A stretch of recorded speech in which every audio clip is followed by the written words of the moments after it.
তো আসসালামু আলাইকুম, আমি একটা গুঁড়া মাছের রেসিপি নিয়ে আসলাম। তো এই দেখেন, আমি গুঁড়া মাছগুলো ভালোভাবে এভাবে ধুয়ে নিয়েছিলাম। তো আপনাদের কার কার গুঁড়া মাছ পছন্দ অবশ্যই জানাবেন আমাকে। তো এখন এগুলো আমি হলুদ মরিচ মাখিয়ে হালকাভাবে ভেজে নিব। চুলার মধ্যে একটা কড়াই বসিয়ে দিয়েছিলাম, একটু তেল দিয়ে দিয়েছিলাম।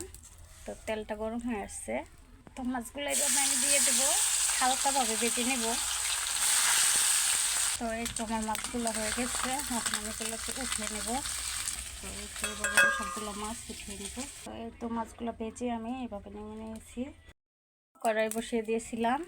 তো এখন একটু এখানে তেল দিয়ে দিয়েছিলাম, পেঁয়াজ কুচিটা একটু ছোটো পেঁয়াজ কুচি দিয়ে দিলাম, ছোটো রসুন কুচি দিয়ে দিতেছি এখানে।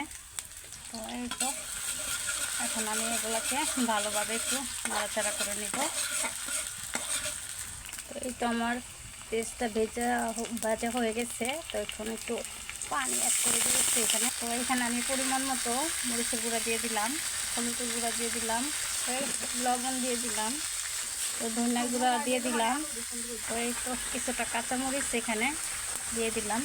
তো এই তো আমার মশলাটা কষানো হয়ে আসছে, আমি ভালোভাবে মশলাটাকে কষিয়ে নিয়েছিলাম। তখন এই জায়গায় আমি মাছগুলো, ভেজে রাখা মাছগুলো দিয়ে দিব।